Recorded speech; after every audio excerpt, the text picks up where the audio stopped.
Madame, Messieurs, très heureuse de vous retrouver dans le cadre de votre émission Un homme, un concept. Ces derniers temps, nous passons en revue l'actualité dominante de l'heure ici en République démocratique du Congo. Et cette actualité reste dominée par le processus électoral, par le calendrier électoral publié le 5 novembre dernier par la Commission électorale nationale indépendante. Bien entendu, on abordera d'autres questions liées toujours à cette actualité. Pour en parler, retrouver avec moi John Omombo, secrétaire général adjoint du MRL. Bonsoir et bienvenue. Bonsoir madame, merci. Je pensais vous poser comme première question celle de savoir comment on passe du journaliste à un politique. C'est simple. Entre le journalisme et la politique, c'est un pas. J'ai fait de recherche en communication politique. Et j'ai eu d'ailleurs ma licence en journalisme politique extérieur. Et j'ai appris qu'en communication politique, les journalistes sont parmi les vecteurs de la communication politique. Ce sont des acteurs politiques qui sont d'ailleurs les mieux parce qu'ils sont l'intermédiaire entre le sommet et la base. C'est le journaliste qui est l'interface. Donc il comprend mieux ce que pense le grand public, ce que pense le citoyen lambda, ce que pense le citoyen de la rue, et il comprend aussi, pour avoir été aux côtés des dirigeants, ce que pensent les dirigeants. Donc ici, il y a quelqu'un qui peut mieux comprendre la question de sa société, c'est le journaliste. C'est un monsieur qui touche à tout. Il peut faire un reportage sur la médecine, sur une action militaire, sur tous les domaines. Ça veut dire qu'il est l'interface de tout. Et donc, il était important pour moi d'accomplir le deuxième rêve que j'avais dans ma vie, outre celui d'être journaliste. Aujourd'hui, je suis un homme politique. Ça a été quand le déclic? Non, quand est-ce que vous avez senti que maintenant, il faut que je franchisse le cap, que je passe de l'autre côté? D'abord, je n'ai pas traversé ça, il faut le souligner, c'est la nuance qu'il faut apporter. Vous savez, en journalisme, il y a les auxiliaires de la presse, et il y a les autorités de la presse. Il y a les journalistes actifs, il y a des journalistes passifs. La qualité de journaliste, je l'aurai jusqu'à ma mort. Je suis journaliste passif. Je ne suis plus journaliste actif comme vous, qui pouvez faire des reportages, présenter les journaux. Mais je peux apporter ma contribution. C'est comme un médecin. C'est quand même injuste qu'on demande aux journalistes d'arrêter le métier pendant que nous avons d'acteurs politiques qui sont médecins, qui continuent à soigner les gens, nous avons des professeurs d'université qui continuent à prester, c'est quand même injuste. Mais je crois que maintenant, l'exercice... Peut-être parce que le journaliste, il s'en tient aux faits, il ne peut pas à la fois être jugé parti, c'est aussi ça. D'abord, le journaliste ne juge pas. Ça risque d'influer sur ma façon de relayer une information. Voilà pourquoi on demande assez. On est peut-être beaucoup plus exigeant par rapport aux journalistes que par rapport aux journalistes. C'est injuste parce que je parle des journalistes passifs. Ce sont des éditorialistes. Ce sont des gens qui peuvent apporter leur réflexion. Comme moi, je le fais quand je le faisais dans les émissions parce que par honnêteté, par objectivité, je me suis retiré de tous les plateaux réservés aux journalistes parce que j'engage un parti politique. Honnêtement. D'autres ne sont pas si honnêtes que vous, hein, parce qu'ils continuent. Je n'ai pas dit que les autres ne sont pas honnêtes. Bah ouais, parce qu'ils continuent de faire le double jeu. On ne peut pas être exigeant envers les journalistes. Parce que quand on dit journaliste passif, c'est celui-là, comme moi, qui peut, lorsqu'il se pose un problème, dans le domaine qui est le mien, je peux apporter ma contribution, ma réflexion. Mais un journaliste actif, là où la déontologie est un peu plus rigoureuse, c'est celui qui présente les journaux, c'est celui qui fait des reportages. Là, il y a une exigence d'objectivité, d'impartialité. Ça, c'est important. Mais je reste journaliste comme médecin, comme tout le monde. Chaque fois que la presse a besoin de moi dans tel ou tel domaine, je suis là, je vais le faire. Plus dans la consultance, dans le consulting. Je ne suis pas consultant, je suis journaliste passif, madame. Je suis d'ailleurs éditeur d'un journal Boussole d'Afrique qui sera d'ailleurs lancé bientôt. J'ai tous les documents du ministère, j'ai suivi tout le processus. Vous prenez les hommes politiques qui sont éditeurs de journaux, qui sont responsables de journaux. Ils font partie de la grande famille de la presse, mais ils ne font pas de reportages. Prenez les DG des entreprises de médias. Ils sont des journalistes passifs. Ils ne vont pas dans les reportages, ils ne présentent pas de journaux, mais ils sont dans la famille des journalistes. Ils ne sont pas journalistes pour autant. Il y a quand même une nette différence. Madame, tu peux être DG, mais cela ne fait pas de toi un journaliste. Le diplôme que j'ai, C'est un diplôme de journalisme. Ouais. Et je suis journaliste. Non, parce que juste vous avez comparé, vous avez fait la comparaison avec certains DG qui n'ont peut-être pas fait des études avec vous, mais qui tiennent quand même des maisons de presse. Ils sont dans la presse, mais ils ne sont pas journalistes. Ils sont passifs. Mais aujourd'hui, je ne vous reçois pas en tant que journaliste, bien entendu, mais en tant que secrétaire général du MRL, le parti cher à Patrick Akwata. Comment se porte ce parti? Mais c'est vous qui êtes journaliste qui pouvez nous aider à comprendre comment se porte mon parti. De l'extérieur, on ne va peut-être pas réussir à bien cerner la santé vraiment de ce parti. On ne peut pas être très fort de l'extérieur sans être fort à l'intérieur. Voilà pourquoi je vous pose la question pour que vous puissiez mieux nous expliquer, vous qui êtes à l'intérieur, comment se porte le parti. Je suis très mal placé de parler de mon parti parce qu'il se porte bien. Vous avez des signaux qui montrent que le MRL est parmi les rares partis actifs et performants aujourd'hui. C'est vrai que nous n'avons pas de députés à l'Assemblée nationale. Un seul, votre président? Non, le président national n'est pas député MRL. Il est député indépendant. Il a été élu indépendant, le MRL est né après.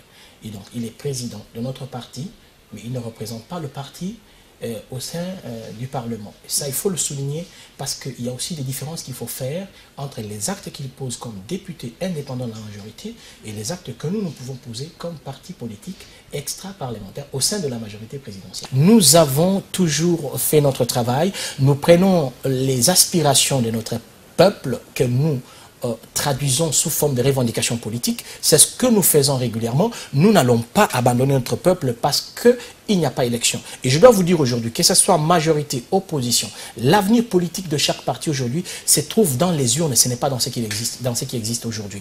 Et c'est ça le travail du MRL. Nous nous battons pour nous organiser, nous nous mobilisons pour préparer les élections et je crois qu'on va résorber finalement cette question liée au poids politique lié spécialement à la question d'élus, d'avoir des élus. Parce que même au sein de la majorité dans la charte, il est clair que pour faire partie du bureau politique, il faut avoir au minimum 5 élus nationaux. C'est l'une des conditions. Nous avons ratifié la charte, nous sommes 100 députés, mais le moment viendra où les élections vont trancher, nous aurons les députés. Donc, vous pensez, vous êtes de ceux-là qui pensent qu'il faut amorcer une sorte de restructuration au niveau de la majorité présidentielle? Je crois qu'il y a des mécanismes prévus pour traiter les questions internes au sein de la majorité présidentielle. Nous sommes une famille très organisée. Ce n'est pas ici que je vais dévoiler tous les problèmes liés à notre famille. Une famille qui cache aussi beaucoup de frustration. Nous n'avons pas. D'aucuns craignent qu'un jour, quand ça va vraiment éclater au grand jour, que vous n'ayez plus le moyen de contenir les uns et les autres. C'est aussi ça. Les frustrations, c'est lié même à la cellule de base de la société qu'est la famille. L'homme est un éternel insatisfait. Et lorsque vous interrogez les grands théoriciens de la sociologie des conflits en relations internationales, ils vous diront même que l'homme est en éternel conflit avec lui-même. L'homme est un éternel insatisfait. Les frustrations ne veulent pas traduire qu'il y a la fin de toute une vie au sein de la majorité. Non. Partout, il y a des problèmes, mais nous sommes organisés, structurés, disciplinés, madame, et ce n'est pas ici que je vais étaler non, moi, le problème de notre famille. Jusque-là, la majorité donne l'impression d'être structurée, mais qui sait peut-être... Ce n'est pas l'impression. Nous sommes solides. Nous nous préparons aux élections, nous ne nous préparons pas à la contestation. Donc nous sommes déterminés, la majorité, c'est le seul regroupement qui officiellement a mis en place une structure que nous avons appelée la centrale électorale pour préparer la bataille électorale. Pendant que les gens se livrent à la distraction, nous nous préparons aux élections et c'est ça même le point de vue du MRL que j'engage comme parti politique. Parlons un peu de ces élections. Récemment, le chef de l'État a eu d'abord à recevoir, j'allais dire son parti, le PPRD en premier, puis l'AMP. Votre président y était lors de la réunion avec le chef, non? Je dois vous dire, madame, nous travaillons... Parce qu'on veut juste parler, parce que lors de ces échanges, je voulais juste savoir s'il était là ou pas, parce que c'est dans certaines versions, on a parlé des élections. Vers des élections, la majorité prépare des élections, même si on a eu d'autres versions assez contradictoires. Juste savoir s'il était là, est-ce qu'on peut avoir la bonne information venant de chez vous, du MRL? La bonne information, c'est que vous savez que la majorité présidentielle a participé, par exemple, au dialogue de la Cité de l'Union africaine et celui de la CENCO. Ce ne sont pas tous les chefs des partis politiques qui ont participé à cela, mais ceux qui nous ont représentés et nous engage. Aujourd'hui, lorsqu'il s'agit d'une réunion de la majorité présidentielle, ce ne sont pas tous les partis politiques qui doivent participer. Nous sommes soudés, madame. Aussi, non, nous sommes soudés. On revient sur nous ça. sommes soudés. Admettez que vous n'avez pas encore assez de poids par rapport non. Ça, en fait. Aujourd'hui, c'est difficile d'évaluer le poids de chacun. C'est la population. Mais c'est facile de sélectionner des gens qui peuvent rencontrer le chef. Je vous dis que nous sommes un parti politique. Nous sommes un parti politique performant et actif. Et je vous dis que nous ne sommes pas obligés d'être partout où se trouve la majorité. Partout où vous voyez Thierry Monsenepo, sachez que John Omoumou est là parce que nous sommes une seule famille. Vous voyez quelque part, je ne veux pas citer le président Aubin Minakou, qui d'ailleurs représente toute la famille politique. Partout où vous voyez Kakwata, sachez qu'il y a Mende qui est là parce que nous sommes une seule famille politique. Et nous sommes derrière le président de la République, Joseph Kabila Kabange, par conviction. Et c'est une détermination que nous avons qui est ferme. Nous sommes derrière la vision du président de la République. Une vision qui dure pratiquement depuis 16 ans. 16 ans après, vous demeurez derrière la vision de Joseph Kabila, jusqu'où le MRL et vous êtes prêts à aller, jusque là où le président Kabila va nous conduire. Nous allons aux élections. Jusque là où nous sommes, quand on est derrière un leader, on est dans une logique fondamentaliste. Le leader vous dit, allons là-bas. Nous allons parce qu'il a la vision, il est le garant de la vision. Nous sommes avec lui, attachés à sa vision. Que vous estimez être la meilleure pour la RDC? Justement, madame. Qui n'a peut-être pas réussi à résorber tous les problèmes sociaux, surtout politiques, parce qu'on n'a déjà pas réussi à organiser des élections dans le délai ou conformément à la Constitution. Je suis très mal placé. C'est un peu ça. Je suis très mal placé pour vous parler de cela parce que j'appartiens à une famille politique. Mais je dois quand même vous rappeler, madame, que dans ce pays, il y a des choses qui ont marché. Il y a des choses qui n'ont pas marché pour des raisons qui sont évidentes. Comme quoi? Nous sommes... Non, aujourd'hui, nous savons que... Qu'est-ce qui marche dans ce pays?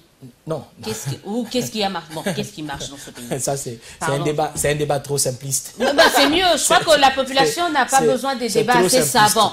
Assez savants. Non, je dis c'est trop simpliste que de dire, voilà, qu'est-ce qui marche et qu'est-ce qui ne marche pas. Qu'est-ce qui marche d'après vous? Soyons simples. Non, parlons de ce qui ne marche pas. C'est ce qui nous préoccupe plus. Commençons par ceux qui marchent, qui peut être mis à l'actif de Joseph Kabila. Ce qui ne marche pas. On peut commencer par l'actif, c'est qu'on peut mettre à l'actif de Joseph Kabila. Ce qui ne marche pas, c'est que nous sommes préoccupés par l'amélioration du social des Congolais. Ça, c'est le cheval de bataille, le combat du président Kabila.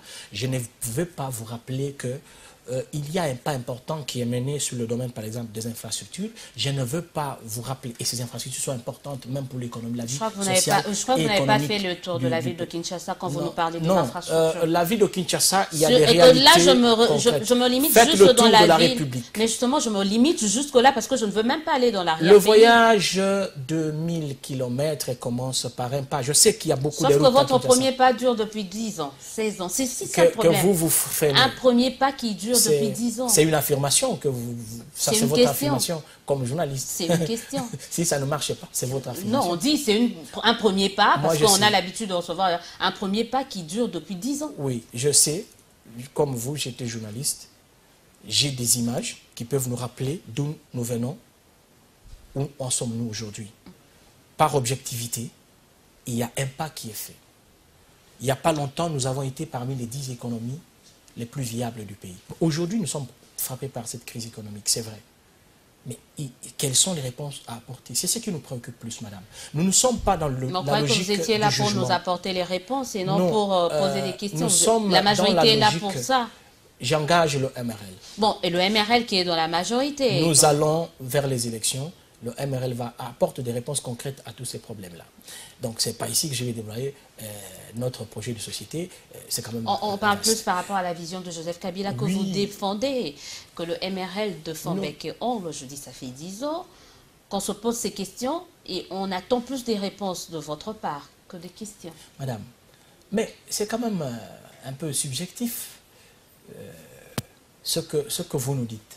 Vous savez dans quel état... Je ne veux pas répéter les discours qui sont considérés comme des récitations. Ah, vous savez dans quel état... Non, non. Ça devient rayé. C'est vraiment un disque rayé. Non, non. Je ne vais pas vous rappeler que ce pays, lorsque le président est arrivé, c'est un pays divisé par on risque de vous rappeler qu'aussi qu'il y a 20 ans, le Rwanda n'était pas sécurisé, qu'aujourd'hui c'est parmi les premières économies. Je ne veux pas vous rappeler qu'à l'époque, nous avons grandi dans ce pays, qu'à l'époque, il n'y avait pas assez de libertinage aujourd'hui, comme nous l'observons même sur les plateaux de télévision. Je ne veux pas vous rappeler que dans ce pays, nous avions un sérieux problème d'infrastructure et qu'aujourd'hui, nous sommes en train maintenant de nous inscrire dans le standard international. Je ne veux pas vous rappeler que dans ce pays, même quand vous allez à l'étranger, nous n'étions vraiment pas considérés. Aujourd'hui, il y a quand même des progrès qui sont faits. Je ne veux pas vous rappeler, madame, que...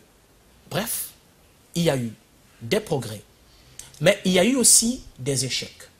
Des échecs qui peuvent être objectivés, peu importe la dimension que vous donnez à l'appréciation que vous avez de ces échecs, mais nous sommes conscients qu'il y a des choses qui n'ont pas marché et qu'il faut à tout prix apporter des réponses concrètes. C'est ça qui nous préoccupe. Mais malheureusement, nous sommes dans un pays où on vous livre plus à la distraction plutôt qu'à des questions sérieuses. Comment vous qui êtes au pouvoir, pouvez-vous vous laisser livrer à la distraction? Vous devrez comprendre. Je ne suis pas au pouvoir. Bon, quand je dis pouvoir, majorité, je dis arrêtez de vous laisser distraire. Vous revenez toujours sur la majorité. Je vous ai dit que je ne suis pas venu engager la majorité. La majorité. J'engage le MRL comme parti politique parce qu'au sein de la majorité là, il y a aussi des choses que nous devons nous dire en face nous-mêmes. Au sein de la majorité, il y a ceux qui dirigent et ceux qui ne dirigent pas. C'est vrai qu'au nom de la solidarité, qui est un impératif catégorique qui nous caractérise, nous, qui sommes de la même famille, nous sommes obligés justement d'être solidaires, d'accompagner nos amis. Mais je crois qu'il y a des choses qui n'ont pas marché, et là où ça n'a pas marché, vous connaissez l'objectivité du MRL. Il arrive parfois que quand on émet des points de vue, les gens ne savent pas nous situer, on dit nous sommes de la majorité de l'opposition. Non, c'est juste que la politique a une exigence d'objectivité, une exigence d'honnêteté, une exigence de vérité. Lorsqu'il y a des choses qui n'ont pas marché, le MRL se permet de dire qu'ici, ça n'a pas marché. Nous disons par exemple, madame, vous êtes DG d'une entreprise depuis 8, 9 ans, 10 ans, 11 ans, comme vous voulez. Comme le président de la République. Vous dites, s'il vous plaît, vous dites que vous soutenez le président de la République. Vous avez géré, faites-nous le bilan, madame. Vous avez créé combien d'emplois? Parce que le président veut qu'on crée des emplois pour les jeunes, pour les Congolais. Vous avez créé combien d'emplois en termes de productivité, les performances économiques, tout ça? Qu'est-ce que vous avez fait par rapport à votre entreprise? Ce n'est pas parce que vous êtes de la majorité, s'il vous plaît, que nous allons vous soutenir. En ce moment-là, nous allons dire non, ici, ça ne va pas. Vous êtes responsable quelque part, vous soutenez la vision du président Kabila. Il faut faire ce que le président Kabila vous demande de faire. Parce qu'en réalité, lorsque je prends le cas, par exemple, d'une entreprise, vous gérez une entreprise, vous avez très mal géré l'entreprise. Les gens qui vont dans la rue ne vont pas vous insulter. C'est la personne du président Kabila qui est insultée dans la rue. Mais si lui-même ne réagit pas, si lui-même il constate que la personne qui gère en ce moment-là, le MRL vous dit, il ne sanctionne pas, on fait quoi? Même si vous êtes de la majorité présidentielle, en ce moment-là, le MRL vous dit non. Et c'est ça. Vous ne tapez pas sur la bonne personne. Je crois que votre objectivité là, l'objectivité là est peut-être très mal orientée de la part du MRL. C'est qui la bonne personne? Mais la bonne personne, c'est celle-là même qui est habilitée à sanctionner ceux qui dirigent mal. Quand il ne le fait pas. Je peux vous dire. Quand il ne le fait pas, on fait quoi? Oui. Le Conseil spécial de Zolobambi a sorti un rapport. S'il vous plaît, est-ce que vous avez déjà entendu quelqu'un vous dire que le président Kabila a interdit à la justice de faire son travail? C'est un démocrate. On est président de la République, on respecte la démocratie. Il respecte les institutions, l'indépendance de la justice. La justice doit faire son travail. Est-ce qu'il a interdit à la justice de faire son travail? Aujourd'hui, nous avons la CENI qui fait son travail. Le président n'interfère pas. C'est un homme d'État, c'est un démocrate. Il n'interfère pas sur le travail que fait la CENI. Il respecte la Constitution. Mais parlons de mandataire. Je crois qu'il a la même mise parce qu'il nomme ses mandataires et qu'il est capable de... C'est la loi qui veut qu'il nomme les mandataires. Justement, donc il a la même mise sur ses mandataires. Placés sous la tutelle des institutions, sous la tutelle des ministères. Et aujourd'hui, je peux même vous rassurer, vous avez des opposants qui sont au gouvernement. Madame. Des opposants compatibles à la majorité. Je vous dis non, ça c'est la subjectivité. Il n'y a pas plus opposants que l'autre. Ils sont tous opposants. Et ce gouvernement, madame, la majorité a cessé d'être une majorité dans ce gouvernement. Nous représentons, je crois, 41%. C'est un gouvernement d'union nationale. Les gens qui criaient, qui faisaient, qui brûlaient les pneus. On a vu ce que les autres qui venaient de la cité de l'Union africaine ont fait. Ils sont partis. Nous avons encore ceux qui sont là-bas. Est-ce que vous pensez que ça a changé, puisqu'on parle de ça? Oui, mais justement. Vous pensez que ça a changé quelque chose? Ils ont eu 3 missions. On aurait dû rester avec le gouvernement Matata. Ils ont eu 3 missions. Ça n'a servi à rien. Non, c'est important que le peuple voie aussi ce qui se passe. Parce que parfois, quand on est dans l'opposition, on pense que quand on vient dans la gestion du pouvoir, on pense que tout est facile. Surtout quand on n'a pas la signature. Non, mais vous avez la signature. Est-ce que quelqu'un a signé qu'on lui a interdit de signer? Aujourd'hui, allez voir comment les ministères sont gérés. Les ministres prennent des arrêtés comme ils veulent. Dans la subjectivité absolue. C'est le pillage total. Que fait la primature? Allez voir. Le regard impassible du chef de l'État, celui qui nomme. Non, madame. Il regarde et il demandez aux ministres de l'opposition qui sont là-bas, qui sont issus de l'opposition, aller enquêter sur la gestion des ministères. Non, les gens doivent arrêter de dire. Même ceux qui sont rentrés dans l'opposition aujourd'hui, nombreux devraient se taire. Voyez même les établissements publics placés sous leur tutelle. Je ne suis pas venu faire les trucs, mais j'ai dit arrêtons de distraire les gens, arrêtons d'accuser injustement le président Kabila. Vous êtes responsable de la situation du pays, vous êtes aussi la solution à ce problème de la situation que connaît le pays. Quand on est chef, on s'assume quand même. Hein. Mais on assume.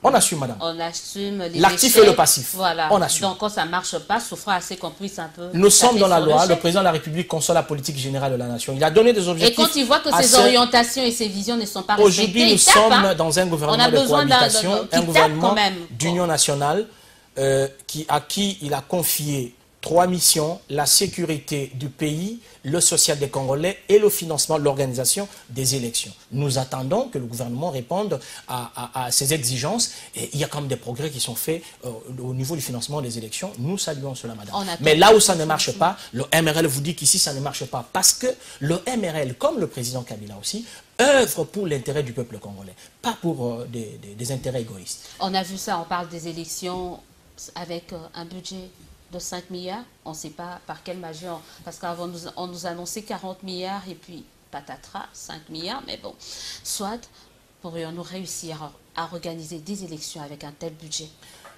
Je ne suis pas un prophète pour vous dire que nous n'allons pas organiser les élections, nous n'allons pas réussir. Nous avons un gouvernement responsable qui s'assume, qui avait déjà commencé à financer les élections. 2011, qu'on vous dise, même les gens qui font beaucoup de bruit ici, qu'on vous dise vous avez été avec moi à la CENI, qu'on vous dise combien nos partenaires internationaux ont-ils apporté pour le financement des élections. On doit féliciter ce gouvernement de la République. Le vrai problème, c'est qu'on ne laissera pas... Ça aurait dû être le cas en 2016. Pourquoi n'a-t-on pas fait cela? Madame, il y a beaucoup de choses. Je ne suis pas porte-parole du gouvernement, malheureusement, pour engager le gouvernement, mais il y a beaucoup de choses. Le gouvernement nous a expliqué beaucoup de choses. Nous avons compris. Ce pays vient de quel... Il y a eu beaucoup de choses qui ont presque freiné un peu notre économie. Mais, qu'à cela ne tienne, le gouvernement vous dit, je vais financer les élections. Nous attendons l'apport extérieur. Il ne faut pas qu'on nous dise que non, on a boycotté maintenant les comités de partenariat à la CENI. Même si l'organisation des élections est de la responsabilité du gouvernement. Justement, il en va de la souveraineté de l'État. Chaque partie prenante a une responsabilité. Chaque partie prenante a une responsabilité et cette responsabilité est traduite comme une contrainte qui a été même exprimée par la CENI. Ça devrait pas être le cas. Hein. Ça devrait vraiment entièrement revenir au gouvernement. Le gouvernement... Ça ne devrait pas être le cas. Vous ne deviez pas demander, on ne doit pas demander à la communauté internationale de répondre aux contraintes liées à l'organisation de nos élections. Ne cherchez pas toujours ce qui ne marche pas. C'est un engagement volontaire pris par la communauté internationale. Alors, il ne faut pas le brandir comme des contraintes. Puisque c'est volontaire, ça n'a pas lieu des contraintes. Non, non. Ça ne devrait pas être des contraintes. Non, attends. Mais qu'est-ce que vous voulez dire là? Vous voulez me ramener dans les débats sur mais non, on explique, parce que là, on a vu la CENI nous brandir. Contrainte telle, communauté internationale. C'est une contrainte par rapport à... Des gens qui vous donnent par bonne foi, vous ne devez pas les contraindre. Je crois que la CENI devrait vous dire, je vous ai même suivi en train de poser la question au président de la CENI devrait vous dire, ce que la CENI vous a dit, c'est que ce sont des contraintes pour la mise en application de ce calendrier. Ce sont des exigences qu'impose le calendrier pour que nous puissions mettre en place, pour que nous puissions appliquer ce calendrier, l'exécuter correctement. voici les contraintes, voici les exigences. Ces exigences-là étaient là en 2011, mais on a réussi à organiser les élections Mais avant la deadline. C'était ça, en fait. Est-ce qu'on vous a dit que vous venez de dire qu'on était avec vous à la CENI. Il y avait ces exigences, mais comment avions-nous réussi à organiser ces élections en 2011 avec les mêmes exigences et qu'on n'arrive pas à le faire en 2016 et qu'on va de glissement en glissement? Non, là, c'est quand même un procès d'intention. On ne vous a pas dit que non, on analyse. Moi, je fais juste une étude comparative. On a eu les mêmes exigences. Oui. Il y a eu l'enrôlement en 2011. Il y a eu toutes ces exigences et on a réussi à organiser des élections seuls. Oui. Sans des contraintes au niveau de l'extérieur. Mais pourquoi aujourd'hui, on nous brandit des contraintes MONUSCO, contraintes communautés, contraintes partenaires? Non. Je crois que les autres CENI, peut-être il y a eu un problème de communication. C'est toujours ça qui a toujours existé dans l'élaboration d'un calendrier électoral. Je donne ma main à couper, madame. Je comprends que l'œil que nous portons sur l'organisation des élections n'est pas le même. Moi, j'ai suivi des formations sur la gestion d'une administration électorale. Je peux vous dire que c'est ce qui existe toujours. Quand vous faites une planification stratégique et financière, il y a des contraintes. Quand vous élaborez un calendrier électoral, le calendrier électoral, ce n'est pas seulement le fait d'aller aux élections. Le calendrier électoral, c'est que vous avez même un plan logistique. Et dans ce plan logistique, il y a des exigences pour appliquer ce plan logistique. Et maintenant, c'est ce qu'on appelle exigence. C'est-à-dire quoi? Comment nous allons déployer le matériel sur l'ensemble de la République? Nous avons des hubs principaux, il y a des hubs secondaires. Comment ça va arriver? La quantification du matériel, la commande du matériel, la fabrication, l'acquisition du matériel, le déploiement, tout ça. C'est des exigences, en fait. C'est ça qu'on appelle contrainte. Bon, là, c'est vraiment mon avis, je l'assume. Je crois qu'en 2011, il y a eu une politique managériale qu'on n'a pas en 2007. Mais oui, parce que... Ça a toujours existé, madame. Je l'assume. Bon, je crois qu'en 2011, il y a quand même une politique managériale qui nous a permis... Je ne fais pas de comparaison. Non, moi je parce le que dis, je ne vais pas juger. On ne veut pas juger. 2011, j'étais là avec... Non, on est en train de comparer. On est dans pratiquement même situation, même conditions. L'un réussit, l'autre tergiverse. On est en droit de se poser des questions. C'est votre point de vue. Poser des questions. C'est votre point de vue. Puisque vous êtes également des analystes, faites des comparaisons. Dites-nous comment l'autre a pu réussir dans les mêmes conditions et que... Est-ce que ce n'est pas la mauvaise foi que brandissent certaines personnes? Je vous ai donné des arguments techniques liés à l'organisation des élections. Et je suis parfois mal à l'aise de parler des élections parce que quand je vois certains acteurs politiques de la haute trempe intervenir sur des questions électorales de manière simpliste, ça m'écoeure. Moi, j'ai vu beaucoup de choses à la CENI là-bas. Vous voyez, il y a des gens qui viennent, ils se présentent comme ça comme candidats sans avoir même lu les exigences de la loi électorale. Donc, il y a beaucoup de choses que les gens ignorent, mais les gens sont dans un discours populiste. Même les gens qui contestent le calendrier de la CENI, ils n'ont pas proposé un autre calendrier contraire. C'est bien de dire les dates. Si, c'est Sanga l'a fait, hein, et il a proposé. C'est Sanga l'a fait, et ça nous permet de compresser. Ils ont proposé, juste pour vous dire qu'ils ont proposé. Nous devons sortir du régime de la subjectivité, du régime du sentiment. Il y a un travail qui est fait, c'est un travail technique. Et la CENI ne travaille pas seule. La CENI travaille en binôme avec la communauté internationale. Je ne voudrais pas ici pas non plus la CENI n'est pas la seule technicienne que nous ayons. Et on a quand même d'autres compétences qui peuvent soumettre. Il y a des ONG. Dans les partis politiques, c'est d'ailleurs l'un des rôles des partis politiques, c'est justement faire des contre-propositions. Et là, on a vu l'envol faire une contre-proposition qui, selon certains, pourquoi ne pas analyser cela au lieu de le rejeter en bloc? Je respecte beaucoup mon grand frère, excusez-moi, je ne veux pas lire ses actions, je respecte le point de vue. Au moins, lui a proposé, c'est quand même bien, ça peut être analysé, mais nous attendons quand même les autres qui pensent à la transition sans Kabila et qui continuent à rêver. Je crois que ils peuvent quand même faire aussi comme M. Sanga l'a fait, ça va enrichir le débat. C'est quand même important, nous sommes objectifs, plutôt que d'aller crier transition sans Kabila, tout ça en toute illégalité. Oui, mais on le voit au Zimbabwe, ça peut être une possibilité. Parce que madame, c'est quand même grave quand vous donnez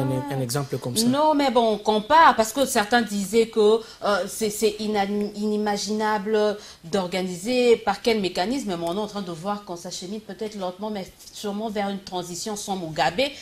Au Zimbabwe, ça peut se faire aussi ici. Bon, comparaison n'est pas raison, mais analysons à haute voix. Je crois que c'est quand même très grave que ce soit vous qui dites ainsi. Je respecte votre point de vue. Donnez-moi un point de vue contraire. C'est un point de vue d'une haute gravité. Non, donnez-moi un point de vue contraire. Et ce que je peux vous dire, c'est qu'en toute responsabilité, le MRL comme parti politique, mon parti que j'engage, ne va tolérer aucune démarche qui ne soit ni démocratique, ni constitutionnelle. Et nous vous avons dit que les auteurs de cette thèse de la transition sans Kabila doivent être traduits devant la justice.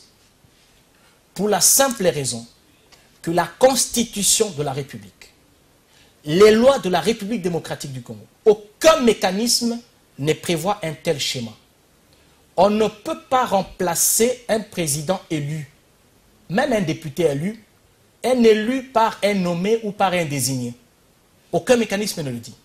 Au départ, lorsqu'ils ont proposé cette transition, cette idée, le MRL a été clair pour dire ce sont des chimères, ce sont des rêves, c'est permis de rêver, mais ça n'existe pas.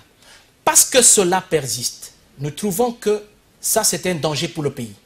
Et pour le MRL, les auteurs de cette thèse doivent être traduits devant la justice. Parce que là, il n'y a pas un autre mécanisme. Qu'on nous dise, s'ils veulent changer la Constitution, ils veulent nous amener au référendum, ou alors ils préparent un coup d'État.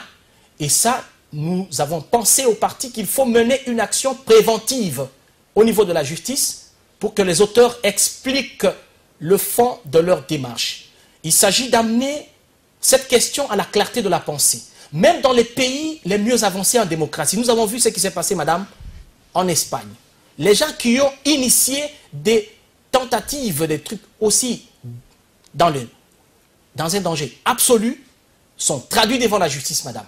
On ne peut pas défier la République. On ne saura pas défier ou sortir tout un peuple hors de nos frontières. C'est quand même difficile. C'est pourquoi nous disons, nous voulons amener une action préventive pour que les auteurs de cette thèse puissent nous l'expliquer clairement. C'est pour éviter le chaos au pays. L'exemple que vous donnez de l'armée zimbabwéenne, c'est très dangereux, madame. Je vous déconseille cela. Ce n'est ni constitutionnel, ni démocratique, ni légal.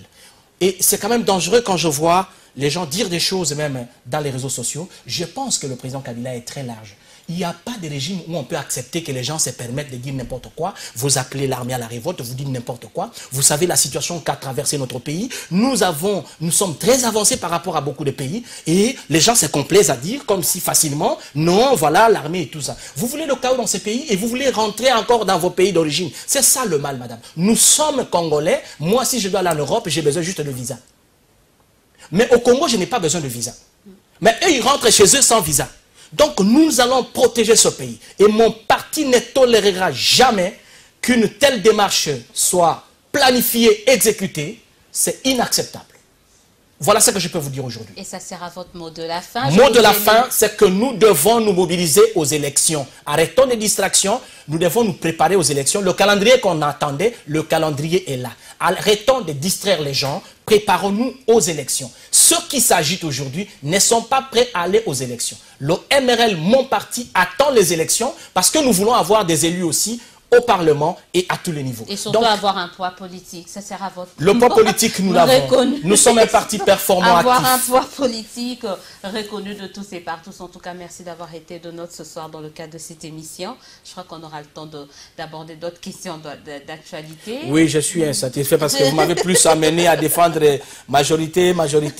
Ça, c'est une question de subjectivité. C'est ça aussi le problème quand on est allié à la majorité. Attendez-vous à ces genres de questions. Vous êtes mieux placé pour savoir parce que vous étiez également journaliste. Je ne participe même pas aux réunions de la majorité. Merci aux téléspectateurs. Je sais que vous étiez nombreux à nous suivre. Appelez-nous, écrivez-nous pour vos réactions et suggestions. On sera toujours là pour vous. En attendant, nous vous souhaitons de passer une excellente suite de programmes en notre compagnie. On s'est dit au revoir et à très bientôt.